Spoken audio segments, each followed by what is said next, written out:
Estamos aqui aguardando, né, Matheus? Novo boletim médico por volta de 11 horas da manhã, que a gente tem essa divulgação, e também essa decisão do ministro Alexandre de Moraes. E agora o meio político, os aliados de Jair Bolsonaro, aproveitam para engrossar o coro do pedido da prisão domiciliar humanitária. Olha a bomba! A Folha de São Paulo deste domingo revela que o ministro Moraes mandou prender em segredo um contador acusado de revelar dados sigilosos dele, Moraes, e de sua família. O caso é tão absurdo que, se não fosse a imprensa correr atrás e descobrir, até hoje essa prisão estava em completo segredo. Nós temos, portanto, prisões secretas determinadas pelo ministro Moraes dentro do STF. O STF se tornou, parece, um porão da ditadura. Sejam bem-vindos, o meu nome é Bruno, deixe o seu like e inscreva-se no canal.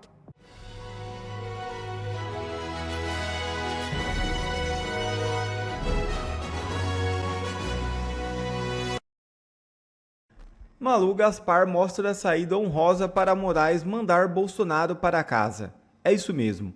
A jornalista Malu Gaspar lançou um novo artigo sobre a possibilidade da prisão domiciliar do ex-presidente Jair Bolsonaro. Segundo a colunista do O Globo, aliados relatam ter encontrado um argumento que Moraes estaria propenso a aceitar, o de que a situação de Bolsonaro mudou radicalmente desde que negou o primeiro pedido em novembro. Isso porque, de acordo com os médicos de Bolsonaro e o relatório enviado pelo Hospital DF-Star ao ministro, a saúde do ex-presidente piorou muito, a ponto de ele chegar ao hospital em estado grave e passado por uma injúria renal aguda. De acordo com seus próprios médicos, Bolsonaro precisa de acompanhamento 24 horas para evitar uma nova broncoaspiração, como a que levou à sua internação.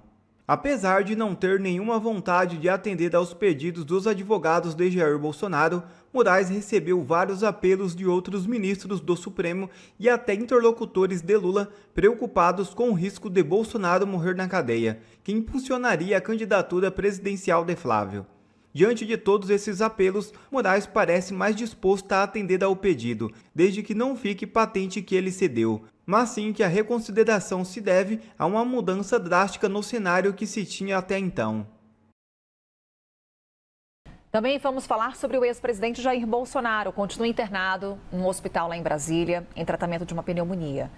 O boletim médico desse domingo ainda não foi divulgado, mas segundo as últimas informações, Bolsonaro apresenta uma boa evolução clínica, sem previsão de alta. O ex-presidente aguarda a decisão do ministro Alexandre de Moraes sobre um novo pedido de prisão domiciliar. E é sobre isso que a gente conversa com Matheus Teixeira. Estamos aqui aguardando, né, Matheus? Novo boletim médico por volta de 11 horas da manhã, que a gente tem essa divulgação.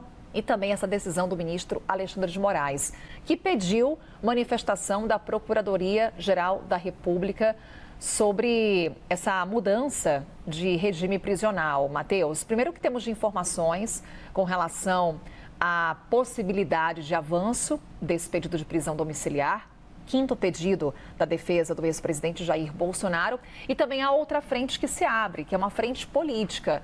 O próprio governador de São Paulo, Tarcísio Gomes de Freitas, chega a defender em público que o ministro Alexandre de Moraes aceite esse novo pedido. Perfeito, Carol. Muito aguardada essa manifestação da Procuradoria-Geral da República, do procurador Paulo Gonet, porque vamos lembrar que nesse caso específico da condenação de golpe de Estado, Gonet e Moraes geralmente andam muito alinhados. As manifestações de Paulo Gonet costumam ser seguidas pelo relator. Quem tem a palavra final e quem vai decidir sobre a prisão domiciliar é o ministro Alexandre de Moraes, mas a Procuradoria é um órgão relevante e que atua perante o Supremo Tribunal Federal, foi quem apresentou a denúncia e, portanto, também está totalmente por dentro do caso. E sim, é uma manifestação que não vincula o ministro, portanto, independentemente do que a Procuradoria falar, o ministro Alexandre de Moraes toma sua decisão, mas o que a Procuradoria fala tem um peso e sim, deve influenciar a decisão do ministro, que deve sair no final dessa semana, quando o ex-presidente Jair Bolsonaro deve ter alta. A previsão inicial é essa, ele tem uma melhora clínica dia após dia, apesar dele ter, de fato, uma complicação muito severa de saúde. Depois da facada que sofreu em 2018, ele já passou por mais de 6 cirurgias E essa última baixa no hospital agora, segundo todas as informações médicas, é que de fato a situação dele era muito ruim, inclusive com problema renal. Geralmente os problemas de Jair Bolsonaro eram mais relativos ao sistema, ao intestino e ao sistema digestivo, e dessa vez, portanto, houve uma ampliação para um problema também nos rins. E agora o meio político, os aliados de Jair Bolsonaro, aproveitam para engrossar o coro do pedido da prisão domiciliar humanitária, como eles têm chamado. Desde o começo da prisão, logo que ele foi preso, tem esse apelo do mundo político, mas diante da piora do quadro de saúde, isso aumentou. Além dos filhos e da ex-primeira-dama Michele Bolsonaro, também tivemos um movimento relevante nessa semana do governador de São Paulo, Tarcísio de Freitas, um dos principais aliados de Jair Bolsonaro. Ele fez um périplo pelo Supremo Tribunal Federal para falar sobre a ação que discute a privatização da Sabesp, mas também para fazer um apelo pela prisão domiciliar de Jair Bolsonaro. Ele aproveitou ontem, que foi aniversário de Jair Bolsonaro, inclusive, para publicar nas redes sociais um pedido pela prisão dele. Vamos ver na tela. Ele afirma, portanto, que se soma a milhões de brasileiros que aguardam a ida para casa do ex-presidente Jair Bolsonaro. Tarcísio de Freitas é governador de São Paulo, maior colégio eleitoral do país, e ele tem uma relação melhor com o Supremo Tribunal Federal do que a família do ex-presidente. Vamos lembrar que, na verdade, ele tinha uma ótima relação com o Supremo.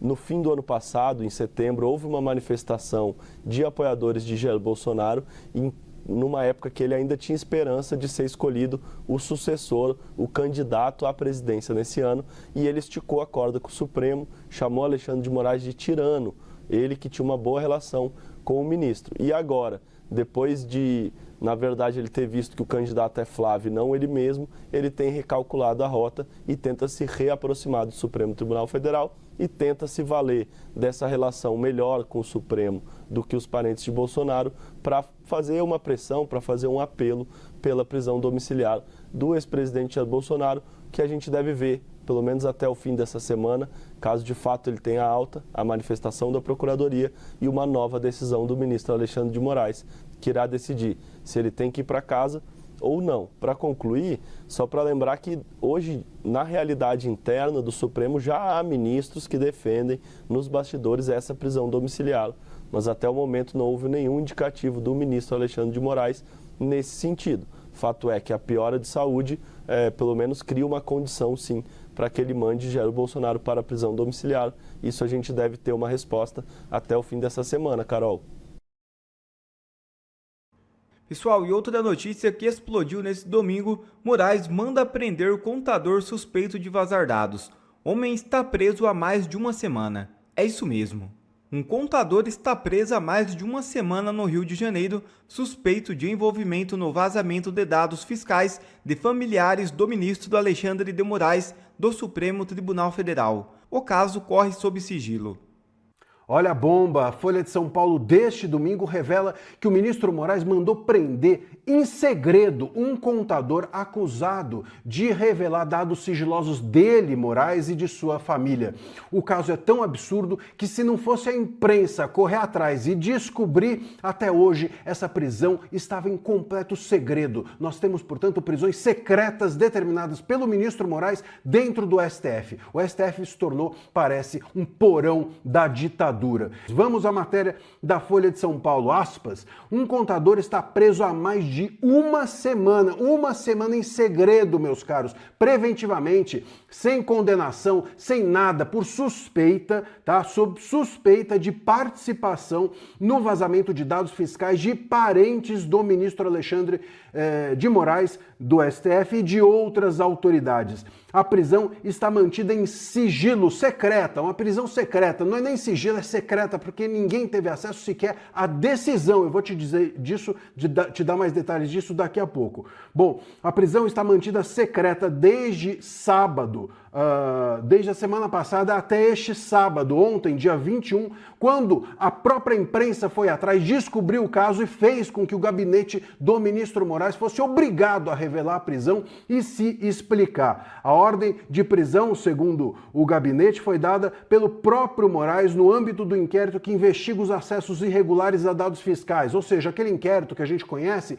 e que o ministro Moraes mandou investigar a Receita, COAF e etc., para saber se eles vazaram dados dele, ministro, e de outros mais ali do STF. Segundo a Folha apurou, tô lendo a matéria, o contador afirmou à Polícia Federal ter sido um intermediário entre pessoas interessadas nos dados da Receita e outra que dizia saber como obtê-los. Os nomes, até agora, dessas outras pessoas envolvidas permanecem em sigilo. Bom, se esse contador participou realmente desse vazamento, se houve comercialização de dados, é óbvio que isso tem de ser punido, mas não dessa forma, não prendendo uma pessoa por uma semana em segredo, secreta, levando-a para os porões do STF, sem que as pessoas saibam sequer qual é a decisão, sem que o advogado tenha sequer acesso à decisão, que é isso que ele afirmou. Ele diz que ele não conseguiu sequer saber da decisão e o próprio gabinete do ministro Moraes confirmou a informação.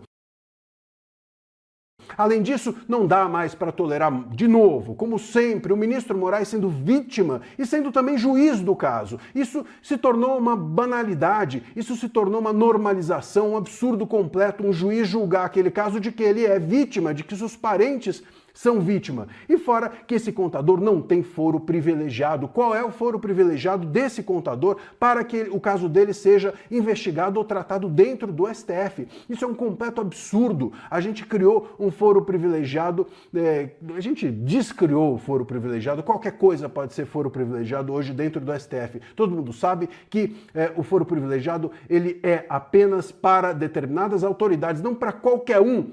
Os ministros do STF vulgarizaram até isso. É um completo absurdo, mas é assim que tem sido tratado. A matéria continua dizendo o seguinte, que uma semana se passou sem que ninguém soubesse do caso e que, enfim, as violações são muitas e etc, etc. A verdade, meus caros, é que se não fosse a imprensa, se não fosse o trabalho que a imprensa tem feito, o ministro Moraes ainda deixaria por muito tempo em segredo, em completo segredo, essa prisão nos porões da ditadura do STF. Se a gente tolerar isso, se a gente tolerar que o ministro coloque uma pessoa presa em segredo, se a gente tolerar que o ministro faça as investigações das quais ele é vítima e também o juiz, se a gente tolerar que todo mundo tenha foro privilegiado desde que o STF se interesse pelo caso, bom, então joga fora a Constituição, joga fora todos os direitos, joga fora todas as prerrogativas e vamos entregar o Estado nas mãos do ministro Moraes. Não tem como o Brasil ser passado a limpo dessa forma, não tem como o STF ser passado a limpo enquanto nós tivermos esse tipo de situação que nós temos vivido no Brasil há 7 anos.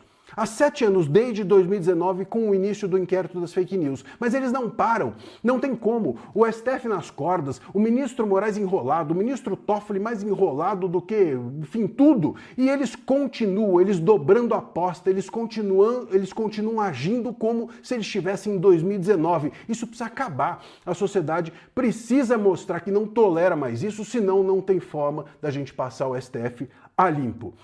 Vamos acompanhar essa história de perto aqui no canal. Nenhum dos seriados que eu já assisti na minha vida, e olha que eu adorava seriados, Breaking Bad, Game of Thrones, Walking Dead, nenhum deles me causou tanta antecipação, tanta entusiasmo pelo próximo capítulo quanto essa delação do Vorcaro, cara. Porque não é só o próximo capítulo dessa novela, é as consequências nas nossas vidas que isso terá. Então é por isso que nós temos agora, né, mais um capítulo da delação do Vorcaro, que é a quantidade de políticos que ele vai delatar. Então vai ser tudo a conta-gotas, tá? Se prepare. Vorcaro está tentando de alguma forma ali se esquivar de delatar os ministros do STF, mas o André Mendonça já deixou bem claro, não vai aceitar delação que não seja completa. Não haverá delação ou acordo de delação se ele não provar o que foi que o Moraes ficou de bloquear. E por que Dias Toffoli tentou blindar o caso? Por que mandou dinheiro para a empresa que o Dias Toffoli era sócio oculto? Por que tinha contrato com a esposa do Moraes? Não adianta. Mas ele está tentando negociar e ele já jogou 15 políticos na fogueira. Assiste aí. Notícias do sábado para você. Vamos lá, as notícias do dia. A delação premiada de Daniel Worcaro, dono do Banco Master, está sendo planejada desde o início do ano e deve envolver inicialmente até 15 políticos, alguns deles deputados, senadores, segundo a estimativa do próprio banqueiro. Rapaz, 15 políticos, deputados e senadores. Mas se tem uma coisa que o Brasil quer saber é quem... Eu tô surpreso, eu achei que seriam muitos mais. As festas, os eventos, eu achei sinceramente que seria em torno de 30, 40. Mas se são 15, tudo bom. Vamos lá, vamos ouvir quem são. Vamos ficar sabendo quem são. Na apuração é da Natália Portinari. Ela conta que nessa semana Worcaro foi transferido para a Superintendência da Polícia Federal em Brasília, onde vai ter mais liberdade para falar com advogados. Ele até assinou um termo de confidencialidade, negociação, que marca esse início da negociação da delação. O advogado dele agora é José Luiz Oliveira Lima, que atua oficialmente como, portanto, representante de Worcaro e está trabalhando também na delação de João Carlos Mansur, ex-presidente da REAG Investimentos. Nesse momento, o Worcaro deixou claro, sem citar nomes, que precisaria falar sobre suas conexões políticas e aliados no Congresso Nacional. Ainda em fevereiro, integrantes da defesa do banqueiro fizeram chegar ao ministro André Mendonça, que é o relator do caso no Supremo, que Worcaro não estaria disposto a incluir integrantes do STF na... Preste atenção, não é nem o Worcaro que não está disposto a fazer isso. É os próprios advogados da delação dele, porque eles sabem que se eles participarem de uma delação delatando ministros do STF, eles nunca mais vão conseguir ganhar caso nenhum na Suprema Corte. Então é um caso dos próprios advogados que não quer. Nenhum advogado quer fazer uma delação onde você aponta crimes de ministros do STF. A vida deles acaba. Mas o Worcaro tem que entender. Se ele não delatar, não tem acordo. É sentença da vida pro resto da vida preso. A delação. Mendonça disse que Worcaro deveria falar sobre tudo o que fosse perguntado. Caso contrário, a delação não seria aceita. Ou seja, quando for perguntado o que foi que o Moraes mandou bloquear, por que o Dias Toffoli tentou te blindar, o que você pagou para a Marit, entendeu? Não tem como fugir disso. O ministro teria assumido as rédeas da negociação e endossado a assinatura de um termo de confidencialidade com a PGR e com a Polícia Federal. A ideia é que, com a presença das duas instituições, o acordo de delação ganhe mais força. Que legal. 15 políticos, beleza, são 15 políticos no universo de aproximadamente 600, né? 513 mais 81. Então vamos lá. E ministros? E judiciário? Tem membros da Procuradoria-Geral da República? Tem ministros do governo Lula? É isso que eu quero saber. Será que tem, sei lá, um Lewandowski da vida, o ministro da Justiça? Você tem noção do peso dessa delação? Então ele está começando, você vê que ele está começando por baixo. Ele quer negociar com deputados e senadores. Aqui vai ter deputado e senador, a gente sabe disso. Eu quero saber o alto escalão, é o andar de cima. Eu quero saber do governo, dos ministérios, do judiciário, do Procuradoria-Geral da República. Será que o Paulo Gonet vai estar envolvido nisso daí? A gente precisa saber. E não será aceita a delação que não seja completa, que não tenha todos os nomes. Porque as informações que foram vazadas vão gerar perguntas que vão precisar de respostas. E se não houver resposta, ele perde benefício. Os advogados, coitados, estão numa encruzilhada, né? Porque eles sabem que vão participar de uma delação que pode ir para cima da Suprema Corte, que é a principal fonte de renda deles nos casos que eles defendem, né? Não que a Suprema Corte dá dinheiro para eles, mas os casos que eles defendem são votados na Suprema Corte. Obrigado a você que assistiu esse vídeo até aqui. Deixe o seu comentário e não se esqueça de se inscrever no canal e deixar o seu like. Até a próxima!